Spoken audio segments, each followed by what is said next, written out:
Good morning student. Bhagwati शिक्षक प्रशिक्षण महाविद्यालय की ऑनलाइन क्लासेज जारी है और इसी साथ में कल हमने बाल विकास DLED की फर्स्ट ईयर का टॉपिक देखा था। बाल विकास थर्ड यूनिट का टॉपिक था, तो उसमें अपन बाल विकास को समझ लिया था, इसके आयाम दे लिए थे कि कैसे कैसे विकास होते हैं, कैसे नहीं। तो इसी प्रकार से हम अब आज जो देखेंगे प्रिंसिपल्स ऑफ अग्रणी विकास के सिद्धांत, तो इनके बारे में हम अध्ययन आज करेंगे। तो आज का हमारा टॉपिक है प्रिंसिपल्स ऑफ अग्रणी विकास के सिद्धांत।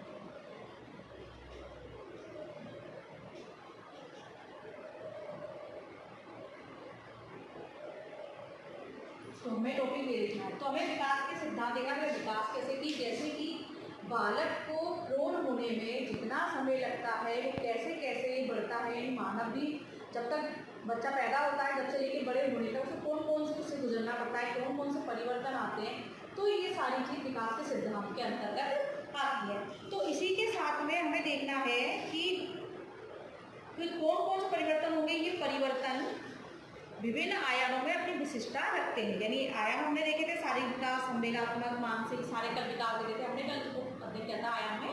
तो आज हम देख रहे हैं विकास के सिद्धांत। तो इसी प्रकार से कि जो आयाम होते हैं वो अपनी विशिष्टता रखते हैं, अतः अपनी विशिष्टता का अनुसरण करना ही विकास के सिद्धांत को जन्म देता है। यानी जो आयाम थे उसी से ही सिद्धांतों का जन्म हुआ है। तो कई विद्वानों के विभिन्न मतों के आधार पर विकास के सिद्धांत को हम वर्णित कर सकते हैं। इसके विद्वानों के मतों के आधार पर हम क्या देख रहे हैं, विकास के सिद्धांत। ठीक है, यानी कौन कौन से जो विचारक हुए उन्होंने कौन कौन से सिद्धांत दिए, उन्होंने क्या क्या कहा, इनके बारे में सारी चीज़ों का आज हम अध्ययन करेंगे। तो विकास के सिद्धांत में पहला जो उनका सिद्धांत है वो है व्यक्तिगत भिन्नता का सिद्धांत। तो विकास के सिद्धांत का पहला जो है व्यक्तिगत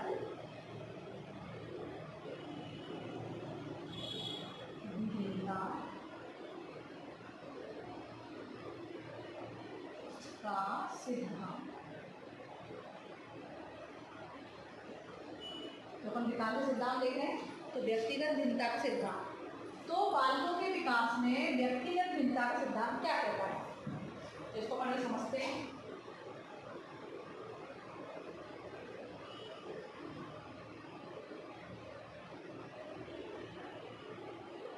ठीक है, तो व्यक्तिगत भिन्नता का सिद्धांत पहला है। तो इसमें क्या होता है व्यक्तिगत भिन्नता, जैसे कि हम जानते हैं कि बालक जितने भी बालक होंगे उनमें सब में अलग अलग भिन्नता पाई जाएगी, चाहे वो जुड़वा बच्चे हों। अपन देखते हैं ना कि जुड़वा बच्चे होंगे तो वो व्यक्तिगत रूप से एक से होंगे, नहीं वो भी नहीं होते। अगर जुड़वा भी हैं तो भी उनके आकार में, भार में, उनकी सोच में, व्यवहार में, हर चीज़ में परिवर्तन देखा जाता है। तो व्यक्तिगत भिन्नता चाहे अलग अलग बालक हो, चाहे किसी भी उसके बालक हो, सभी में व्यक्तिगत भिन्नता पाई जाती है। तो विकास के सिद्धांत का मैंने यही है कि व्यक्तिगत भिन्नता का सिद्धांत, तो इसमें बालकों का विकास उनकी व्यक्तिगत शक्तियाँ हैं, क्षमताएँ हैं, अवसर पर निर्भर करता है। तो वंशानुक्रम जो हमने कल पढ़ा था टॉपिक जो मान्यताओं को देखा था, तो उसमें यही है कि वंशानुक्रम का प्रभाव भी पड़ता है व्यक्तिगत भिन्नता को। कैसे कि जब जुड़वा भाई भाई हैं या बहन बहन है, तो शारीरिक, मानसिक, सामाजिक व संवेगात्मक आदि क्षेत्रों में विभिन्नता रखते हैं, अतः उनका विकास भी एक जैसा नहीं होता।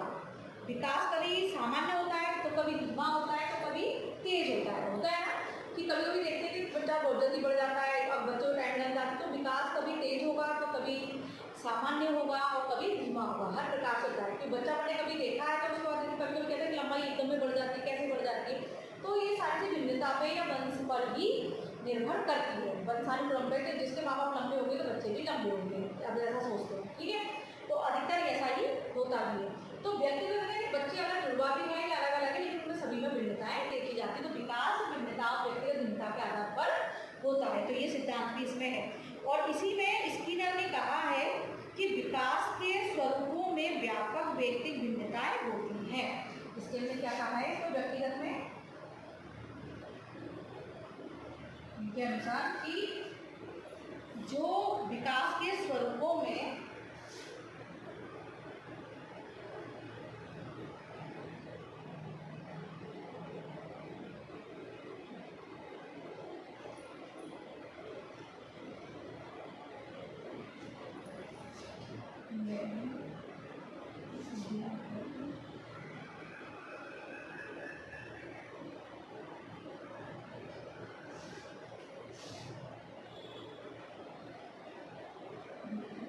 ये स्किनर ने कहा है कि इस विकास के स्वरूपों में व्यापक व्यक्तिगत भिन्नता होती है या भिन्नताएं देखी जाती है। ये हम कह सकते हैं कि समस्त समाज मतलब कहते हैं ना कि ये भिन्नताओं को कोई खत्म नहीं कर सकता। जैसे दो भाई बहन हैं, अगर एक परिवार के जितने भी बच्चे हैं सभी में भिन्नता पाई जाती है, चाहे वो व्यवहार में हो, क्षमता में हो, चाहे किसी भी प्रकार से हो, लेकिन भिन्नताएं जरूर होती है।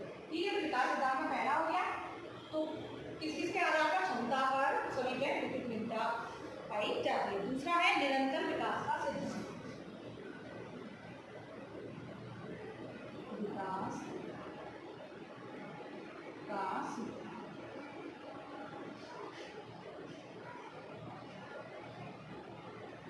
अब निरंतर हमारे में विकास तो निरंतर चलता है, कहते हैं जन्म से लेकर मृत्यु तक विकास चलता रहता है, चाहे कभी वो धीमा हो, चाहे तीव्र हो, चाहे सामान्य हो।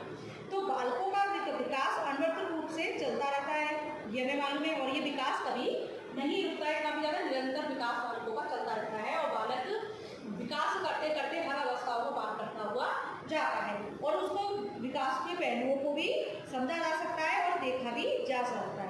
और बालक का विकास मतलब प्रकट होकर आकस्मिक परिवर्तन से अलग रहता है। अतः बालक को देखकर कभी भी अचंभा नहीं होता कि वे इतना बड़ा कैसे हो गया।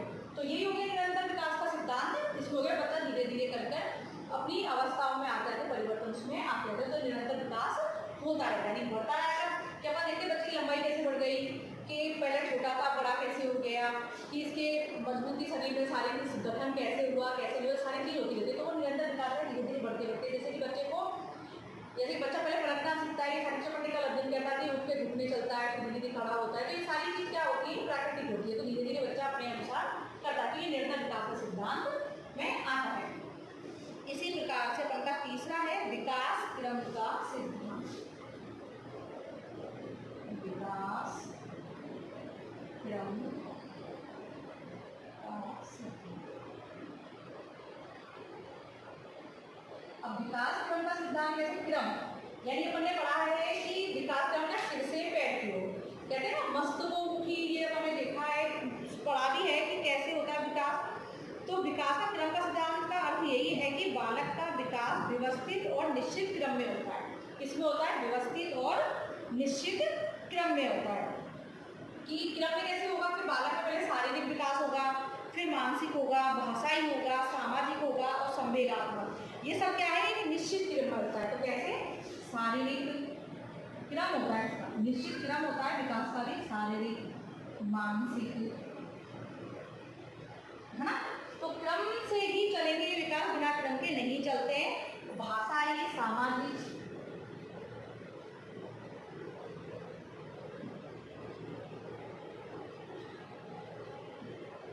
और संवेगात्मक।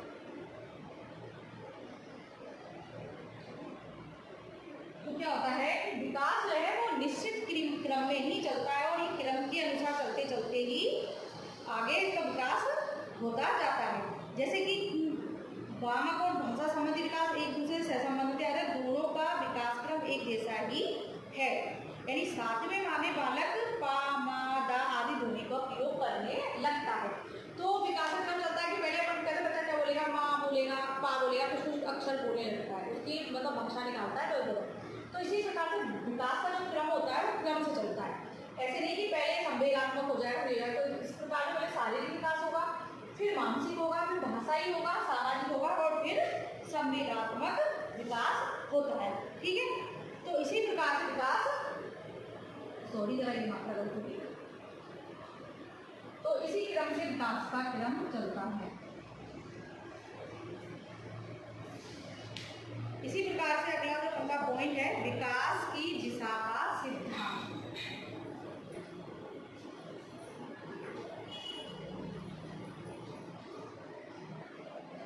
तो हम देखते हैं अगला पॉइंट है, पहले इसको साफ कर लेते हैं, जगह करते हैं इसमें विकास के लिए। तो ये हो गया इनके 3 पॉइंट।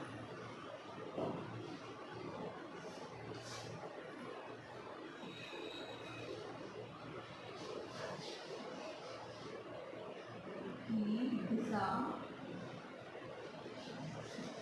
का सिद्धांत।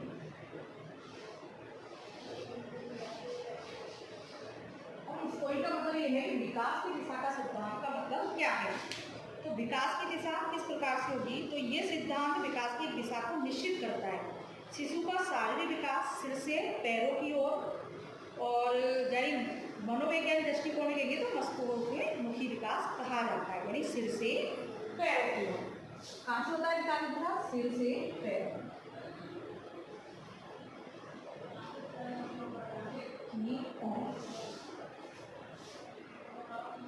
इसको क्या कहते हैं, मस्तिष्कोन्मुखी।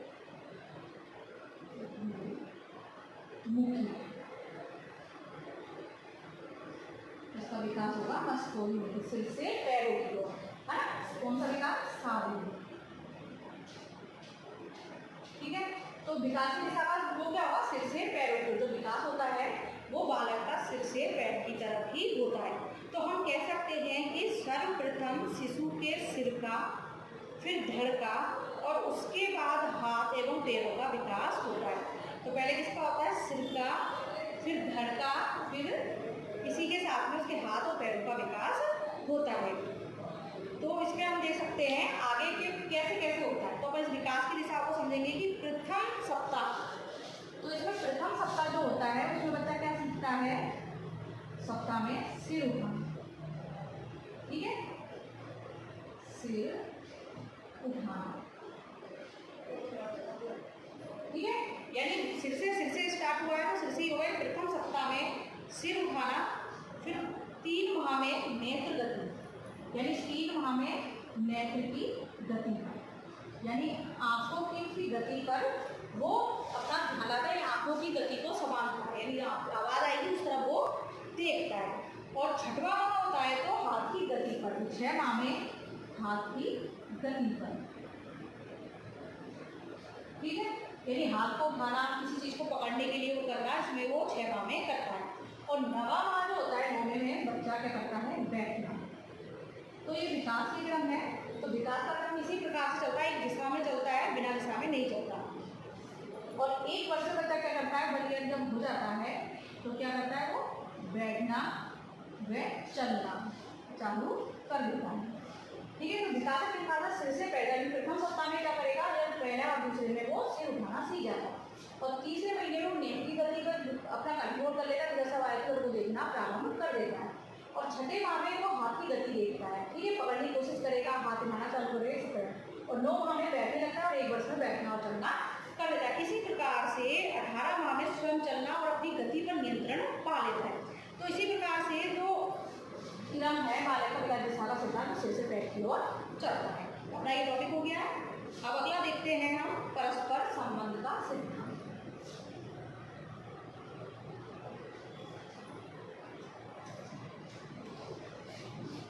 पांचवा है परस्पर संबंध का सिद्धांत।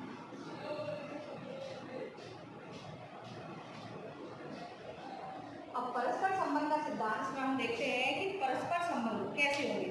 तो शिशु के विकास में परस्पर संबंध होता है। मनोवैज्ञानिक अध्ययनों से स्पष्ट हो चुका है कि शिशु में सभी प्रकार के विकास साथ साथ चलते हैं।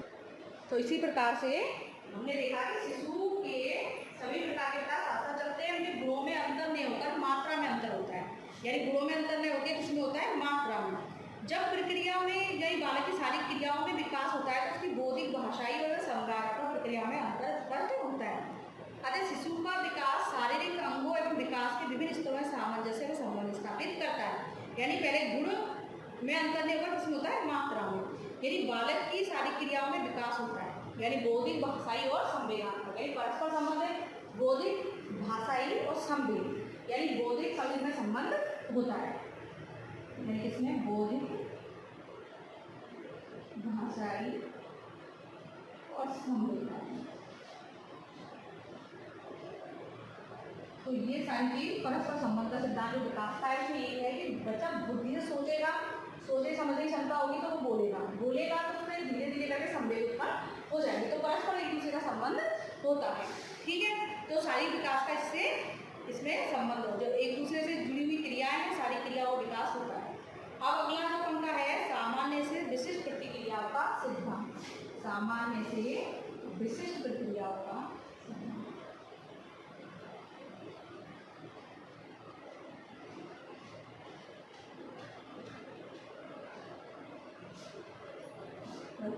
क्रियाओं का सिद्धांत।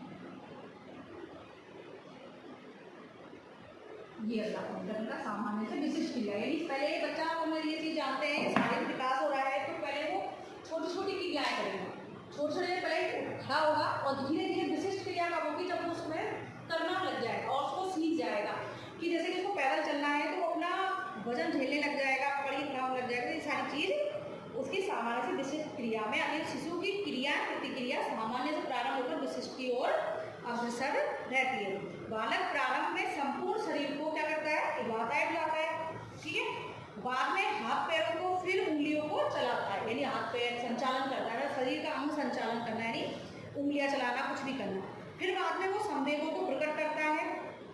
इसी प्रकार से हरलोग ने कहा है कि विकास के सभी स्तरों पर बालक की क्रिया प्रतिक्रिया विशिष्ट बनने से पूर्व सामान्य प्रकार की होती है। यानी हरलोग ने जो कहा है कि बालक की जो क्रियाएं होती हैं वो सामान्य से विशिष्ट की ओर होती है। पहले तो सामान्य क्रियाएं करेगा, छोटी छोटी क्रियाएं करेगा। अपन बालकों को देखा है, छोटे शिशु को देखा है कि एक 6 महीने का बालक है, अपन देखते हैं तो वो क्या करता है, धीरे धीरे फिसल फिसल के चलने लगता है, चलता है, अपने हाथ पैरों को उठाएगा, खुद उठने की कोशिश करेगा और फिर लग जाएगा, ऐसी क्रियाएं वो करता है। वो खसकने की, मतलब उठ के बैठ नहीं पाता है ना, वो अपने घुटनों पे चल पाता है, लेकिन वो खसकने की कोशिश करता है। तो क्या है, सामान्य क्रिया है। अब ये धीरे धीरे करके उसको पता लग जाएगा मैं अपना बैलेंस बना रहा हूँ तो अपने, तो फिर वो बैठने लगेगा और फिर किसी चीज़ को पकड़े खड़ा होने लगेगा।